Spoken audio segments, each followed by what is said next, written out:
Ono što najviše ljude odvraća od biznisa jeste novac, odnosno finansijska ograničenja.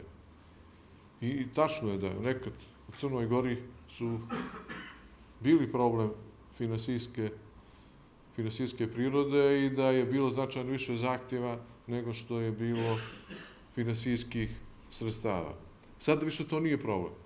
Mi smo obezbijedili značajna finansijska sredstva koja mogu da isfinansiraju sve one projekte koji su uspješni. Investicioni razvojni fond je od početka svog osnivanja do sad ukupno u Crnoj Gori plasirao 438,5 miliona eura. Mi smo samo u prošloj godini plasirali 128,5 miliona eura.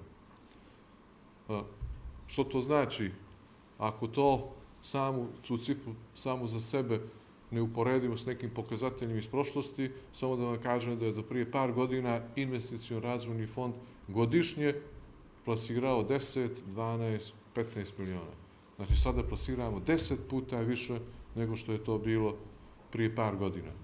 Znači dolazimo do cifre blizu 130 miliona na godišnjem nivou. To su značajna sredstva koja smo obezbijedili od međunarodnih institucija i da ponovim, investicioni razvojni fond nije budžetska institucija, jer mi radimo na tržište kao i sve ostale banke i mi obezbeđujemo sredstva na međunarodnom tržište i ta sredstva plasiramo i obavezni smo da ih vratimo.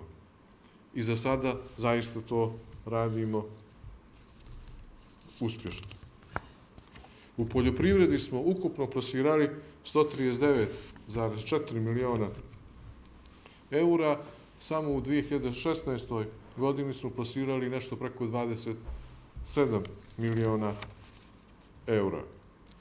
Na području opštine Podgorica mi smo plasirali do sada 507 projekata u iznosu od 73,5 miliona eura, od čega smo u gradskoj opštini Tuzi plasirali nešto preko 7 miliona eura.